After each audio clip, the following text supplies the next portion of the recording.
Dzień dobry Państwu, witam na wykładzie inaugurującym nasz kolejny, mam nadzieję, cały rok spotkań. Dziś mamy wyjątkową osobę przed nami, pan profesor Marek Moszyński. Proszę Państwa, to niesamowite, że w każdej sekundzie przez głowę pana profesora przelatuje mniej więcej kilkaset miliardów cząstek. W tym może nie ma nic szczególnego, gdyż podobna ilość przelatuje przez moją głowę i przez każdego z Państwa. Natomiast pan profesor jest tą osobą, która w Polsce być może najlepiej wie, jak wszystkie te cząstki, a przynajmniej część z nich, można wykryć, zarejestrować, policzyć, zmierzyć ich właściwości i wyciągnąć z tego wszystkiego ciekawe dla nas wnioski. I rąbkiem tej wiedzy tajemnej pan profesor, mam nadzieję, podzieli się z nami dzisiaj. Dziękuję serdecznie za ciepłe słowo, panie Marku. Zobaczymy.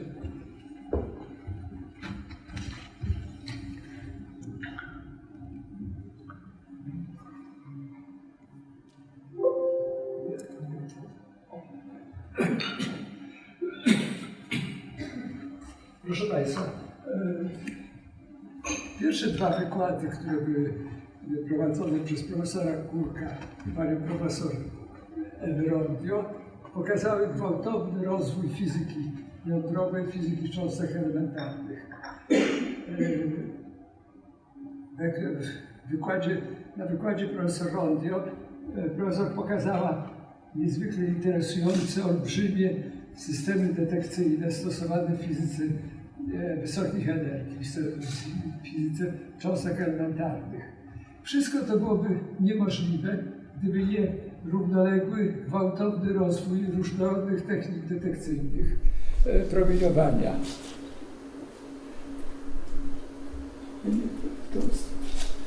Proszę Państwa, czego oczekujemy od detektorów promieniowania jądrowego? Rejestracji cząstek. Po prostu musimy wykrywać te cząstki. To jest nic innego jak radiometria, część dozymetrii. Czego oczekujemy dalej? Pomiaru energii cząstki. To jest bardzo ważna wielkość, która mówi o typie cząstki i jej własnościach.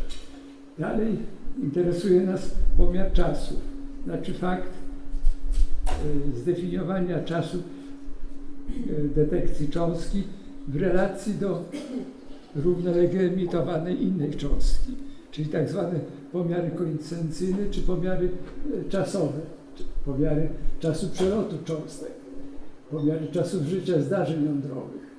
Na koniec w pewnych specyficznych sytuacjach oczekujemy, że detektor promieniowania jądrowego nie tylko wykryje cząstkę czy kwant gamma, nie tylko pozwoli nam zmierzyć energię czy zdefiniować czas, ale również zidentyfikować typ cząstki. To jest przykładem tego może być rejestracja promieniowania gamma i promieniowania neutronowego. Rozróżnienie neutron-gamma staje się bardzo ważne. Jakie są wymagania stawiane detektorom? Po pierwsze, duża czułość. Zależy nam na tym, żeby móc wykryć nawet niewielkie ilości promieniowania, a w przypadku wielkich eksperymentów rejestrujemy efekty sięgające rzędów wielkości poniżej jedności. 10 do minus 3, 10 do minus 4, a może nawet i więcej. Duża czułość wiąże się z dużą gęstością materiału detektora, wysoką liczbą atomową. Idealny detektor powinien być oparty o ołów czy wolfram, jako najcięższe pierwiastki. Duża selektywność w pomiarze energii. Po prostu możliwość rozróżnienia cząstek o niewielkiej różnicy energii, określona przez tak zwaną energetyczną zdolność rozdzielczą. Czyli jeśli mierzymy odpowiedź detektora na promieniowanie o danej energii, uzyskujemy pik o pewnym rozmyciu energetycznym. Po prostu wynika to z ilości nośników, informacji, statystyki i własności detektorów. Duża precyzja detekcji, czasu detekcji. Wiąże to się znowu z precyzją detektorów w pomiarach czasowych, wysokiej czasowej zdolności rozdzielczej. Pomiar dużych liczb zliczeń. Czyli detektor musi mieć bardzo mały czas martwy, tak żeby można było zarejestrować powiedzmy nawet 10 do 7 impulsów na sekundę. Czas martwy powinien być rzędu pojedynczych nanosekund, że 1 nanosekunda to jest 10 do minus 9 sekundy. W specjalnych zastosowaniach możliwość rozróżniania rejestrowanych cząstek, o tym wspomniałem wcześniej. Z jakimi detektorami mamy do czynienia? Przywołałem tu trzy główne grupy detektorów. Detektory gazowe, pierwsze historyczne, które powstawały na początku XX wieku. To są komory jonizacyjne, głównie stosowane w tej chwili w dozymetrii. Liczniki Geigera-Millera pozwalające wykryć fakt, że mamy do czynienia z promieniowaniem. Liczniki proporcjonalne, teraz głównie stosowane w detekcji neutronów, komory wielodrutowe, znakomity detektor stosowany w fizyce wysokich energii. Detektory scintylacyjne z kolei, no to są kryształy, na ogół monokryształy, w których promieniowanie jądrowe wywołuje błysk świetny. Błysk świetny musi być wykryty, zarejestrowany i zmierzona jego intensywność. Mamy do czynienia z kryształami nieorganicznymi, na przykład klasyczny kryształ scintylator jonek sodu, scintylatory organiczne plastiki, scintylatory gazowe. Na koniec detektory półprzewodnikowe, to już jest okres. Detektory scintylacyjne powstały głównie po II wojnie światowej, w momencie kiedy zostały opracowane pierwsze fotopowielacze, które pozwalały rejestrować bardzo słabe sygnały świetlne. Trzecią grupą to są detektory półprzewodnikowe, których początek sięga lat 60. już, czyli za mojego aktywnego działania. To są detektory krzemowe, detektory germanowe, telurek kadmu i inne. Detektory te cechuje bardzo wysoka energetyczna zdolność rozdzielcza, duża precyzja pomiaru energii. Inne parametry są często słabsze. Detektory gazowe. No tu są przykłady, jak takie detektory wyglądają. To są detektory Geigera-Millera, taki sztorcowy, tutaj jest w postaci rurki. To jest przykładowy licznik proporcjonalny. Jak to działa? Jeśli mamy dwie płytki, dwie elektrody, przyłożymy do nich pole elektryczne, to padające promieniowanie wywołuje jonizację w gazie. Jony są zbierane przez elektrody i mamy po prostu sygnał w ten sposób generowany. Jeśli napięcie jest stosunkowo niskie, no to wszystkie jony są zbierane niezależnie od tego napięcia. Tutaj mamy sygnał przykładowo o energii 1 mewy, 2 mewy. Sygnał z detektora jest proporcjonalny do energii promieniowania. Jeśli podniesiemy napięcie na detektorze, zaczniemy wchodzić w zakres powielania jonów. Znaczy jony są przyspieszane do takiej, uzyskują taką energię, że zderzając się z kolejnym atomem powodują zwiększoną produkcję wtórnych jonów i mamy wzmocnienie. Przy czym w tym zakresie napięć mamy wzmocnienie proporcjonalne do do energii. Jeśli dalej podniesiemy napięcie na detektorze, wchodzimy w tak zwany zakres Geigera-Millera, czyli wyładowanie. W detektorze już nawet pojedynczy jon może wywołać wielokrotne multiplikowanie ładunku i silny sygnał rejestrujący przyjście, rejestrację kwantu gamma czy innej cząstki jądrowej. Przy czym w tym wypadku już tracimy jakąkolwiek zależność proporcjonalną, mamy jednakowe sygnały dla wszystkich detektorów. Ważną sprawą wtedy jest wręcz wygaszanie tego wyładowania, tak żeby rzeczywiście jednej cząstce rejestrowanej odpowiadał jeden impuls. To jest taki schematyczny obrazek już detektora proporcjonalnego. Ten obszar, w którym mamy powielanie jonów, to jest ten obszar wokół nici centralnie umieszczonej w detektorze, gdzie jest największe pole elektryczne. Detektory gazowe, zastosowanie. Zastosowanie, tak jak mówiłem, komory jest najstarszy detektor gazowy. To jest detektor, który jest powszechnie stosowany w dozymetrii, najbardziej precyzyjny detektor pomiaru dawki promieniowania. Bardzo powszechne jest zastosowanie w aparaturze reaktorowej, to jest w szczególności komory rozszczepieniowe. Detektory gazowe w technikach reaktorowych są niezwykle korzystne, ponieważ mają najmniejsze niszczenie radiacyjne. Promieniowanie niszczy materię. Detektor gazowy jest najmniej podatny na niszczenia radiacyjne w porównaniu z innymi detektorami. Liczniki Geigera, Millera, no to są radiometry popularne. No tutaj jest jakiś tam obrazek, znalazłem w internecie, pokazałem. Na ogół tu pod spodem jest jakaś taca detektorów liczników Geigera, Millera. Na koniec liczniki proporcjonalne, wielodrutowe komory. Tutaj na tym obrazku jest jedna z pierwszych komór wielodrutowych zrobiona w Instytucie Fizyki Jądrowej w Krakowie na początku lat 2000. Znaczenie tych detektorów dla eksperymentów fizyki jądrowej podkreśla fakt, że George Charpak, twórca tych detektorów, otrzymał Nagrodę Nobla. Nie za fizykę, tylko za detektory.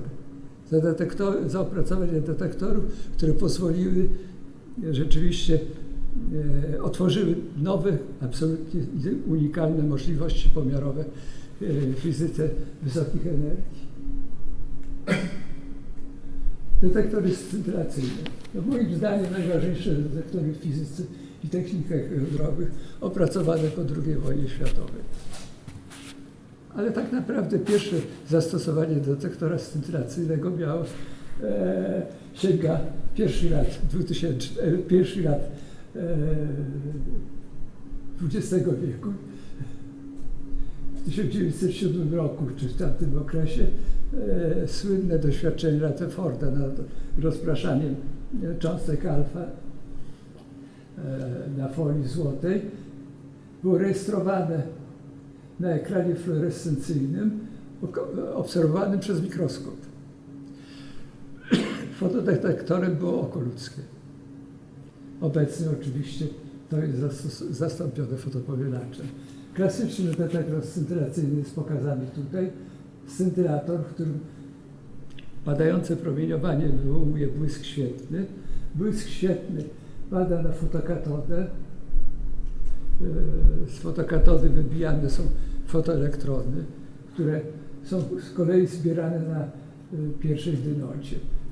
Tu jest cały system fokalizacyjny, który zapewnia,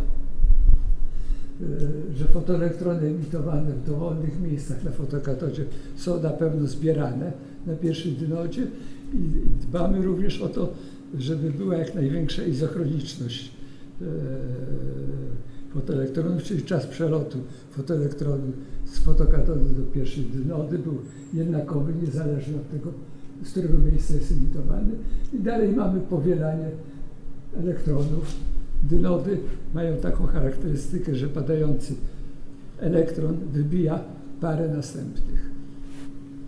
Na wyjściu otrzymujemy duży sygnał. Jakie są zalety detektorów scintylacyjnych? Dlaczego powiedziałem, że moim zdaniem są najważniejsze?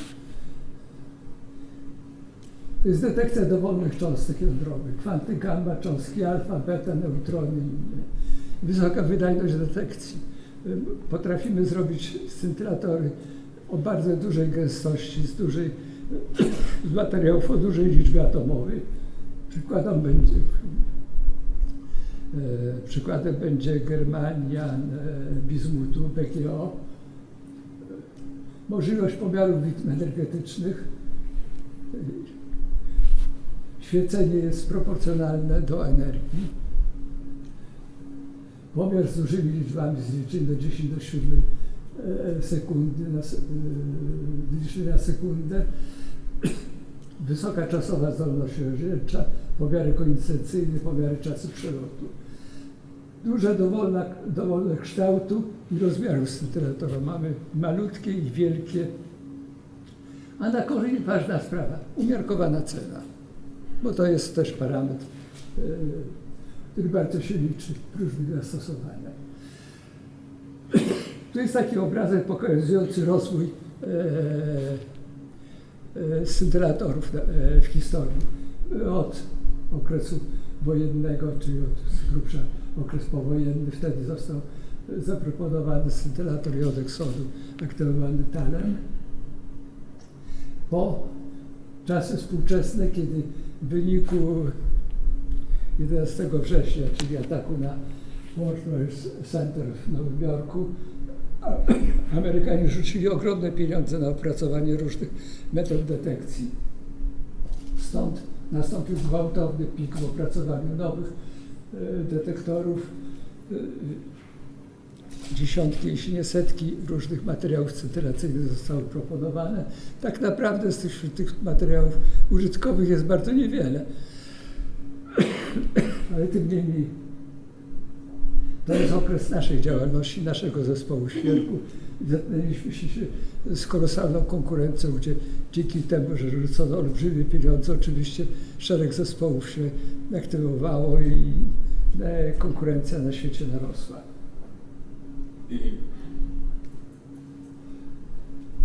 No tu jest, pokazałem ileś tam ważniejszych scintylatorów, które są stosowane w fizyce czy technice. No to jest oczywiście od eksodu najbardziej rozpowszechniony scintylator spektrometrii gamma, bromek lantanu. Obecnie jeden z najważniejszych scintylatorów ze względu na bardzo wysoką energetyczną zdolność rozdzielczą. Przykładowo LSO, to jest medycyna nuklearna, podstawowy detektor w tomografii pozytonowej. BGO, ważny scintylator o dużej gęstości, dużej liczby atomowej bizmutu, stąd duża wydajność detekcji. A tu są obrazki, no to przykładowe scintylatory leżące o różnych rozmiarach, świecą na niebiesko, bo są wzbudzone promieniowaniem ultrafioletowym. Tu są przykład detektora stosowanego w PET-cie, czyli mamy malutkie scintylatory o rozmiarach na ogół 4 na 4 mm na 20 mm, a to kontrast, bo bardzo duże detektory jodeksodu o rozmiarach 5 cali na 5 cali na 10 cali, opracowany przez nasz zespół przy współpracy z Cadarache we Francji, stosowany w Euritraku, w projektach europejskich Euritrac, Seaboard i w naszym polskim projekcie Ramscan, adresowanym do badań czystości materiałów w produkcji cementu. No tu na porównanie jest kubek stoi, a to jest detektor.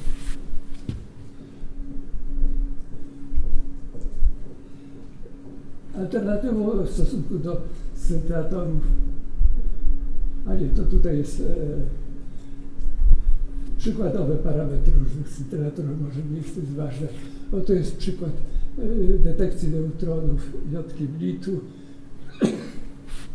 Tu jest właśnie porównanie jakości scintylatora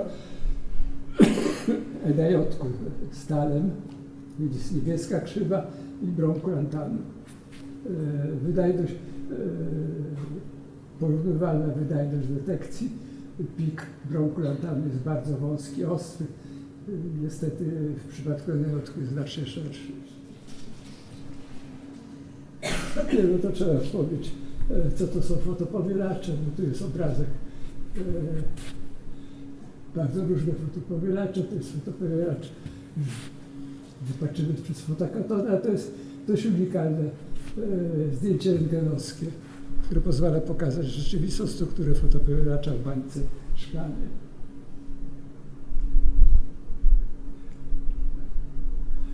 Detektory w fizyce. Tu chciałem wspomnieć o takim chyba ostatnim romantycznym eksperymencie w fizyce jądrowej, gdzie były wykorzystane 4 detektory, a jednocześnie poszła seria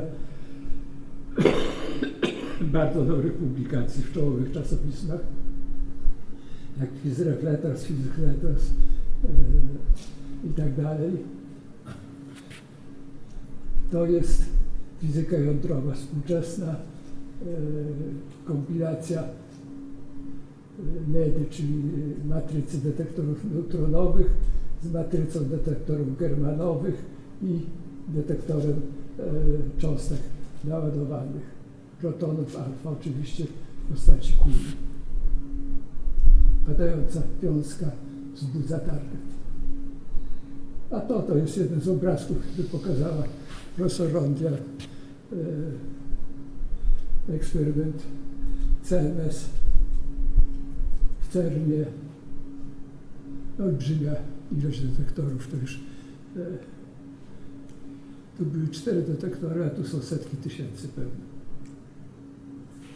Detektory medycyny nuklearnej. Bardzo ważną dziedziną, która również popchnęła rozwój technik scintylacyjnych, to była tomografia pozytonowa.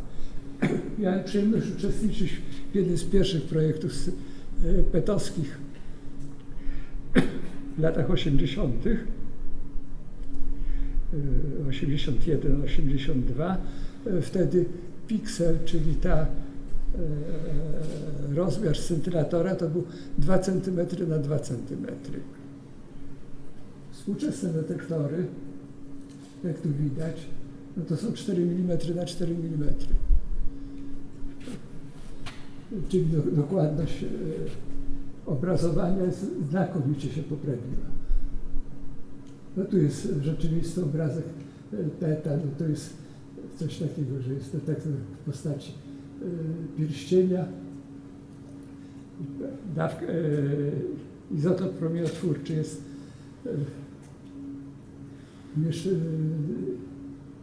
aplikowany pacjentowi. W wyniku rozpadu beta plus emitowane są 2 kwanty, więc da się kolinearnie i teraz oczywiście emitowane są w dowolnych kierunkach. Jeśli zbierzemy koincydencje w dowolnych tych, to komputer rozwikła i pokaże, gdzie została osadzona radioaktywność, która pokazuje, czy mamy do czynienia z jakimś niebezpiecznym zjawiskiem w postaci nowotworu, czy też nic się nie dzieje. Inna diagnostyka, no to jest klasyczna tomografia rentgenowska, gamma kamera też oparta o detektory scintylacyjne, SPECT, czyli tomografia emisyjna pojedynczych fotonów. A teraz zupełnie przeskakujemy do innego obszaru zastosowania, to jest bezpieczeństwo kraju, kontrola granic. No to jest typowe przejście graniczne. Detektory, które kontrolują przejeżdżające pojazdy, czy nie są przewożone materiały radioaktywne.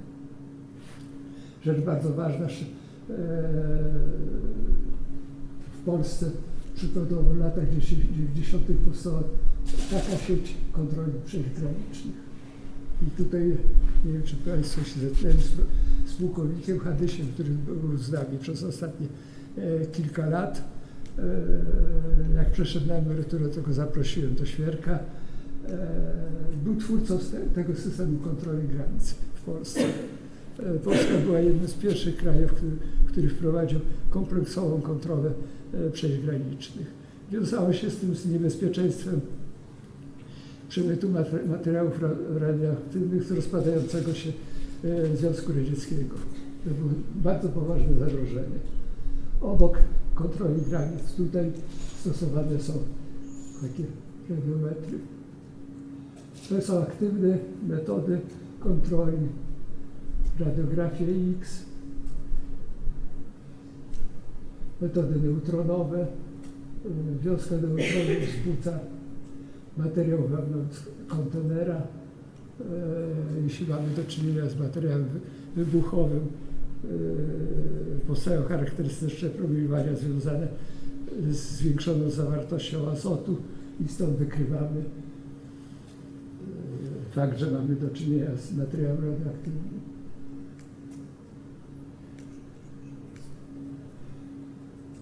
Kolejny projekt europejski, Seaboard, ostatnio zrealizowany, nasz zespół uczestniczył. To jest obrazek z testów wykonanych w Gdańsku. Część eksperymentów pokazujących skuteczność działania Seaboarda była robiona w Gdańsku. A to jest ruchomy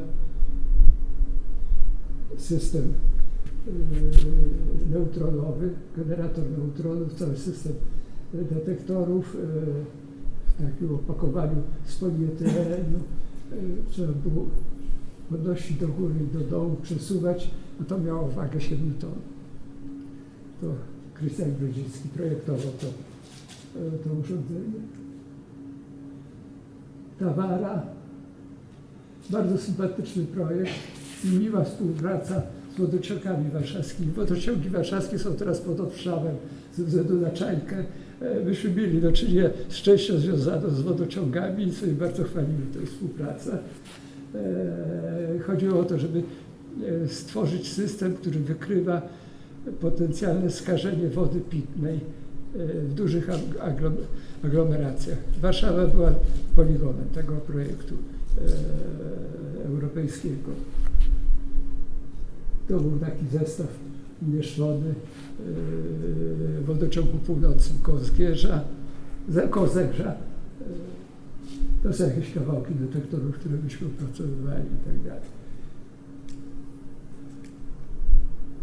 Ramscan. No to właściwie powinien Tomek Szczęśniak opowiadać. To jest opracowany wspólnie z małą firmą, z małymi firmami z Wrocławia system analizy składu surowców do produkcji cementu. To jest coś, co było u nas w laboratorium, czyli w budynku fizyki na hali, a to już jest też system kopalni Folwark zasilający cementownię Goraszkę. Wykorzystywano generator neutronów, te właśnie detektory duże, te 5 cali na 5 cali na 10 cali, o których wcześniej wspomniałem. No to są jakieś obrazki pokazujące, że rzeczywiście coś tam wykrywamy. A to jest nasi koledzy z zakładu TJ2, zespół doktora Michała Gierlika, Kuna, czyli oznaczanie zawartości miedzi w runcie, współpraca z KGHM.